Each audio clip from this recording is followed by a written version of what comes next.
ये यौम इफ्तार जिसको ईद उल फितर कहा जाता है, ये सजदाए शुक्र है अल्लाह के हुजूर के मालिक, तूने हमें हिदायत अता की, तूने हमें तौफीक अता की, और तेरी तौफीक के बगैर सख्त गर्मी के ये रोजे हम ना रख पाते, तेरी तौफीक के बगैर फाके ना काट पाते। ये तेरे ही करम से, तेरी ही दी हुई तौफीक से हमें सब्र नसीब हुआ। अस्सौमु निस्फु सब्र, रोजा आधा सब्र है।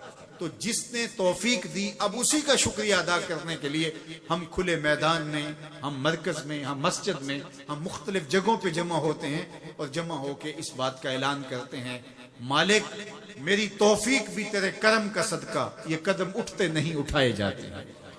तूने तौफीक दी तो रोजे रखे गए, तूने तौफीक दी तो गिनती के दिन पूरे हुए, तूने तौफीक दी तो मालिक तेरे ही हुजूर हाजिर हुए, और ये तेरा ही करम है और तेरी ही करम नवाजियों के रंग हैं।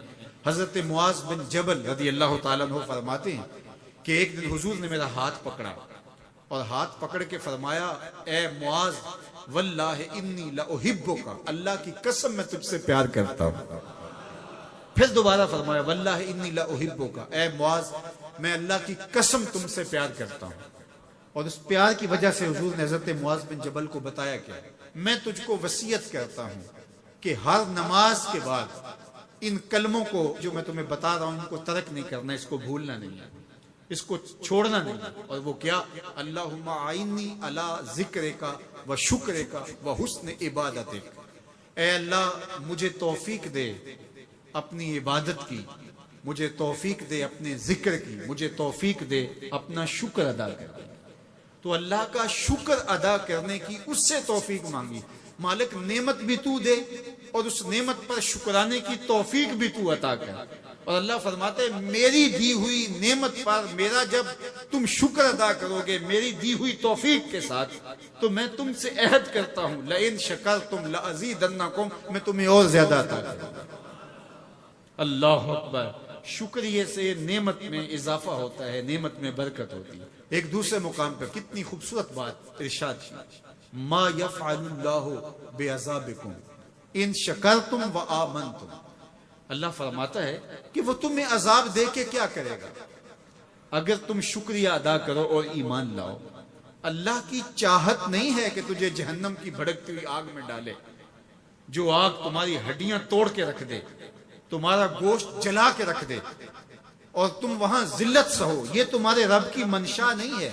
वो ये चाहता है कि तुम्हें जन्नत की बहारें नसीब फरमाए। ये तुम्हारा अमल है कि तुम अजाबों को खरीद रहे हो, तुम अजाबों में छलांगे लगा रहे हो। उसकी मर्जी क्या है, उसकी रजा क्या है कि तुम शुक्र अदा करो, उस पर ईमान लाओ, तो वो तुम्हारे गुनाह भी माफ कर दे, तुम्हारे दर्जे भी बुलंद फरमाए।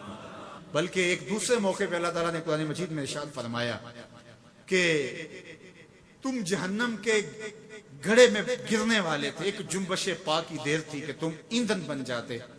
कहा कि मेरी नेमत का शुक्र अदा करो कि जिस नेमत ने, उस नेमत से मुराद मोहम्मद अरबी सल्लल्लाहु अलैहि वसल्लम, तुम्हें जहन्नम से निकाल के जन्नत की राहों पे डाल दिया। तो हमारा रब हमें बख्शना चाहता है, हमारा रब हमारी मग़फ़िरत करना चाहता है, हमारे गुनाहों को माफ करना चाहता है। रहमत रब बहाना मी जोए, उसकी रहमतें बहाना तलाश करती हैं और बंदों को बख्शना उसे बड़ा पसंद है। तो वो कितना करीम है, कितना करीम है, कितना करम फरमाने वाला है, कितना रहीम है बंदों पर। जब बंदे ईदगाह की तरफ आ रहे होते हैं और चीख चीख के कह रहे होते हैं, अल्लाहु अकबर अल्लाहु अकबर, ला इलाहा इल्लल्लाहु वल्लाहु अकबर, अल्लाहु अकबर वलिल्लाहिल हम्द, अल्लाहु अकबर अल्लाहु अकबर, ला इलाहा इल्लल्लाहु वल्लाहु अकबर, अल्लाहु अकबर वलिल्लाहिल हम्द, अल्लाहु अकबर अल्लाहु अकबर, ला इलाहा इल्लल्लाहु वल्लाहु अकबर, अल्लाहु अकबर वलिल्लाहिल हम्द। तो अल्लाह फरिश्तों से फरमाता है कि क्या मजदूरी दी जाए उस मजदूर को जो काम पूरा करे।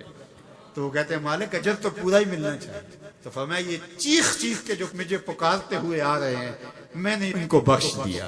और वो चीख चीख के क्या कहते हुए आ रहे हैं, अल्लाहु अकबर अल्लाहु अकबर, ला इलाहा इल्लल्लाहु वल्लाहु अकबर, अल्लाहु अकबर वलिल्लाहिल हम्द, अल्लाहु अकबर, ला इलाहा इल्लल्लाहु वल्लाहु अकबर, अल्लाहु अकबर वलिल्लाहिल हम्द।